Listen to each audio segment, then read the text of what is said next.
Hi, this is Average John coming at you with another video of what I have watched this week. Now, unfortunately, you might see a little purple glint in my glasses. That's streaming from my computer. Sorry, the sun's just out right now and the light's reflecting off it. So, but without further ado, I have watched a couple things. Now, this is more of like a double feature because I said that I would include Pink's All I Know. That's All I Know So Far. Her documentary that's on Amazon Prime right now is really good. But, it's like a concert movie, basically. I mean, it does show a lot of her life, especially with her kids down on tour with her, her whole family, her husband's with her too. And that can be hard, but I'll be honest. I don't really like her music. That being said, however, I would still pay full price for like a front row seat at her concert because she is a performer. I mean, she's definitely a good singer, but she is a performer. She will sing like 30 feet above the stage and like ribbon her way down. And it's just an amazing feat. I don't know many people who do that. You know, even like performers that don't do this. You just sing their songs. Like you can go and listen to your songs on Spotify. Now, I go listen to them for free or with a subscription. Like, why am I going to even bother? You know, why am I going to bother like paying $90 to $300 on a concert when I can spend like 15 or something at home and listen to your entire thing? Like, now I came to a concert to see you. You know, to see how you spice it up. Like I can listen to So What on the radio. What are you going to do differently on stage that I can't hear? You know? Like, I get that music has a different appeal in person, you know, it has a different feel. But to see the gymnastics and stuff that they're doing in real life, it's just amazing. I would pay top front row tickets to see her in real life. So, and of course, I watched Loki episode 2. Planning on doing a full video on the Loki series, so I won't say much. It was great. I loved it. But now, on to the main event, which I did not really tell anyone about. The main event that I actually just discovered this week. That's how good it is. It's from Dusk Till Dawn. It is amazing. Amazing is amazing, and it's amazing how I haven't seen this or heard. Oh, I have heard of it, but I haven't seen it. But it's amazing, you know. It's made by Robert Rodriguez, the mentioned films. He has made all the Spy Kids films, which okay, definitely show off his creative side. He's also made Machete Kills, which I've reviewed. He's made Planet Terror, which I love. I just love it, and like I forget what the name was. Descar or one of those, because he makes a lot of grindhouse films. He does. He makes a lot of them with Quentin Tarantino, who also is a big fan of the genre. He produces grindhouse films that Rodriguez makes. So it's awesome. And I'm looking forward to seeing a Desperado, Once Upon a Time in Mexico, of course, Machete, and Space, all that stuff. Machete Kills again, whichever one. It's gonna be amazing. Now, but this one stars George Clooney. Sorry, I'm looking over here. I got my script over here. But uh, it stars George Clooney. Has Seth Gecko. Quentin Tarantino as Richard Gecko. Harvey Keitel as Jacob Fuller. Julia Lewis as Kate Fuller. Ernest Liu as Scott Fuller. Salma Hayek as Santanico Pandemonium. Cheech Martin as the bodyguard. Seth Pussy as Carlos. And Danny Trejo is Razor Charlie. Tom Savini is Sex Machine. Fred Williamson is Frost. Michael Parks is Earl McCraw, one of the sheriffs. And John Hawkes is the liquor store clerk. Brenda Hillhouse is a hostage named Gloria. And Robert Rodriguez does make a cameo, and he plays some really good band music. Now the story basically is Seth Gecko, he did a robbery that turned out bad. He got caught, got arrested. So his brother Richard Gecko breaks him out. Simple story. And they go, they kill people to try to escape, and they take a hostage. They take Gloria. Put her in the trunk of a car. They go. They make a deal with this dude named Carlos. They have a meeting spot in Mexico. They gotta get there. So they start going, and they stop at this gas station. To buy a map to get some routes to where they need to go. So they do that. But everyone's looking for them. They got a manhunt on them. So then one of the police actually stop by there. They hide and tell the clerk not to tell them that they're there. So of course the clerk does that, but Robert gets paranoid. It's paranoid that he secretly signaled the police officer. So when the police officer gets out of the restroom, Robert shoots him dead. And then of course the clerk shoots Robert's hand, and the clerk and Seth get into a gunfight.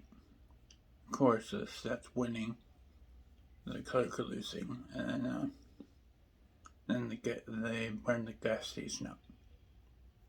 And they go to a hotel. Which they take the hostage out of the trunk and they put her in the hotel room. And then Seth has to go out. So he goes out, and while he's out, he is almost hit by the stage driver, Jacob Fuller and his two kids, Kate Fuller and Scott Fuller. And they are out for the weekend or something, celebrating Jacob's retirement from being a priest or whatever.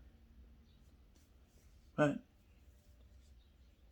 so that little scene plays out. But it turns out that when Seth was out, Richard did some crime. He murdered the heck out of Gloria. And it is detailed, it is grotesque, it is awesome.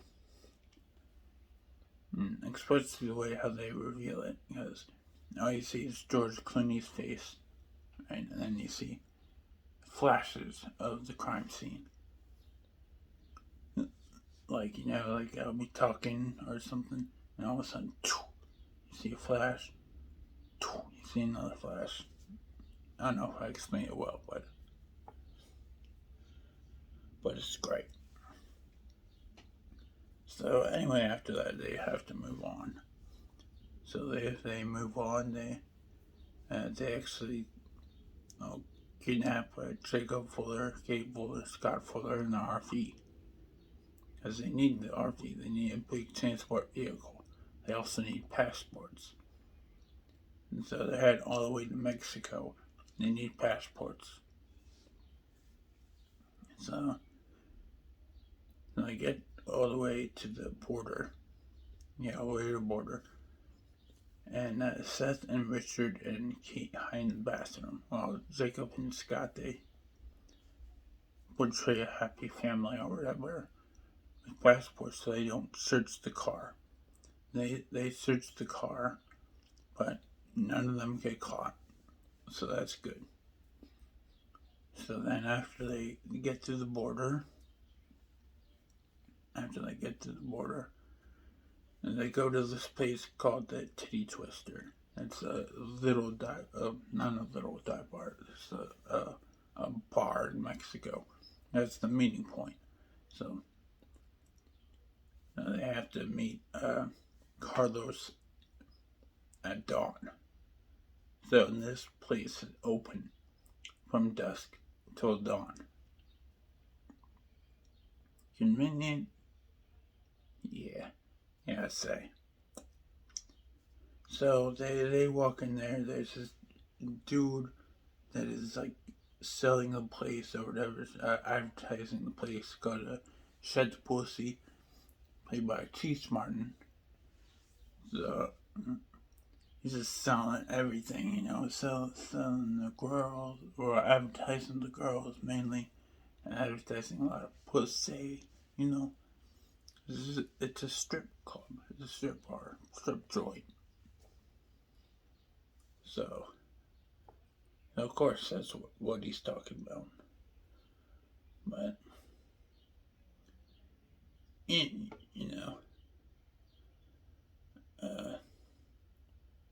they go inside, yeah, and they're just like, hey, we're all drinking till dawn, basically. So they go to the bar, where they see a Racer Charlie, who is played by Danny Trejo. They go to him and they're just like, can we get some whiskey, please? And of course, Racer Charlie's just like, we only serve bikers and truckers here. But Jacob's just like, wait a minute, I'm a trucker. I have like a CDL. So then they get the drink because they're all truckers or whatever. And a little time passes, and Seth Pussy shows off the cock gun. That's the first time that thing has appeared. So, but he shows it off. A few minutes pass, and the most famous dancer, the Twister's most famous dancer, Satanica Pandemonium, played by Salma Hayek, comes on stage and just starts dancing. Of course, all attention diverts to her. She is the star of the room. So, of course, that happens. Everyone's looking at her. She dances. She does this weird thing, too, that probably Quentin's dreams. Because he has a foot fetish, yeah. Salma Hayek sticks her foot in Robert's mouth. And then, what she does is she pours liquor down her leg and into his mouth. And after that, she kind of makes out with him. And she stops. Everyone applauds her, of course. Because she's Salma Hayek. She's hot. She did a good job. But then the twist happens. And this is what separates the movie from every other crime movie that I've seen. It separates it in a good way. Because I did not see this coming. All the advertisement I saw did not ruin this or mention this. Whatever.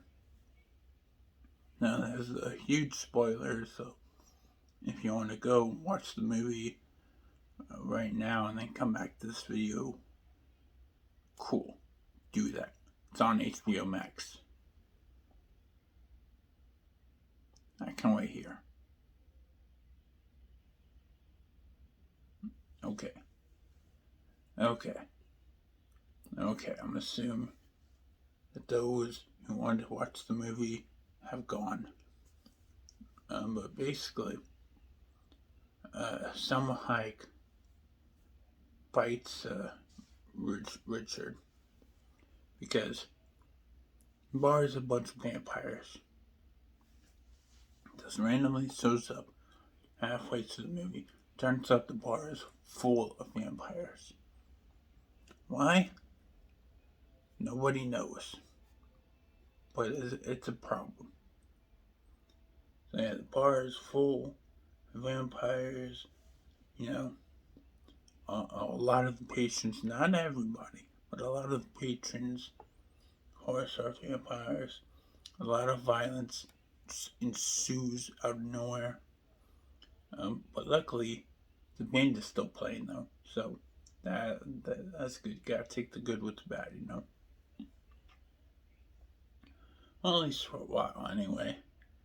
Yeah, they killed a lot of people, and of course the band's still playing. They know the band's still alive. The band's full of vampires, but they stop playing, and they just scream "fuck you," and then they explode when they try to kill them. So that saws itself out. But now there are bats everywhere. Now bats are vampires, just not transformed yet. So there's bats in the place. There's a lot of bats outside. They killed most, if not all, the bats inside. They're just like, oh, cool. We just won't let all the bats inside. So we meet these dudes named Sex Machine and Frost. And Sex Machine gets bitten, tries to hit it, but eventually he turns anyway. Then he tries to kill. Then he throws this dude named Frost out the window, who lets the bed in. So Seth, Greco, Jacob, Steve, and Kate Fuller have to run to the back room. For one running to the back room, Jacob does get bit. So he knows he's gonna turn. So they all still go to the back room and realize that the Tit Twister has been doing this knowingly for years. Has been a vampire bar for years. So because they have a bunch of stolen stuff back in the back room that they're going to use for weapons. But Jacob knows he's going to die, so before they go and do all the weapons and battle and stuff, Jacob's just like, you kids gotta kill me when I turn. And he makes some promise that he's gonna kill him when he turns. But they all find, they find some supplies there. Like they find a crossbow, a water balloon gun, and what I say was like an electric harpoon. I don't know. Jacob found a shotgun and a crossbow. No, not crossbow. A crowbar outside, and he makes a cross with it. But Jacob also also blesses everything. Yeah, he blesses everything because that adds holy damage because he used to be an ex-priest. So they go up, they kick a lot of ass, and of course Jacob turns. Scott deals with them. Then Scott gets bitten, and then Scott turns. And then it turns to daylight. So of course the sun shines through, kills Steve. And then Seth and Kate, they're just like, oh, and you spread the sunlight all around. and they shoot the mirrors. It spreads it all around. And then at the last minute when they think, oh, we're too old for this shit or something, the door gets kicked in and Carlos finally arrives. Sunlight kills the rest of the vampires along with their gunfire. So, eventually the movie just ends with them all meeting and Seth renegotiating his cut because Carlos is like a fencer. So, like, he was gonna get, Seth was gonna get 15% of what the item was gonna be sold for. So he renegotiates his price to 30% so then Kate can get some, because it was horrific, you know. He lost his brother, Kate lost her brother and her dad. So then, and he gets his money, gives Kate some money. And then he starts driving off. They start driving to Elroy, I think. And Kate's like, you need some company over there? It's just like, I may be a bastard, but I'm not a complete bastard. Just drives off, abandons her. And that's how the movie ends. So, really, it's like a roller coaster of a movie, you know? It's just about one thing, and then takes it all somewhere else. It's amazing. I love this movie.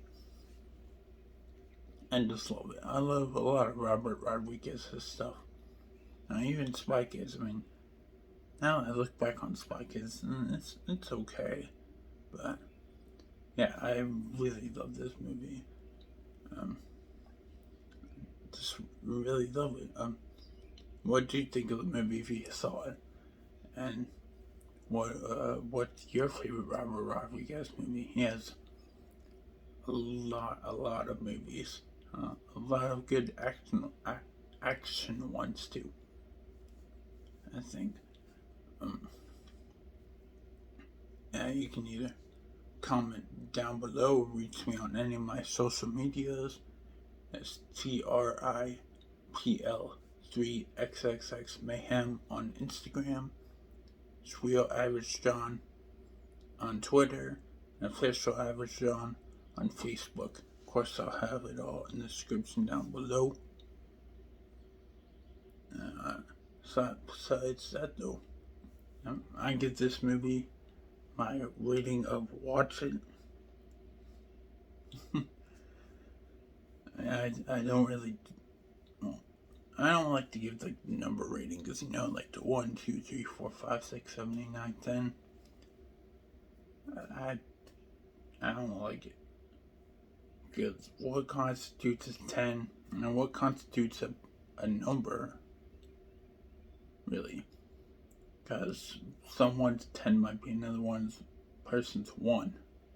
So I'll just say watch it and don't watch it, you know.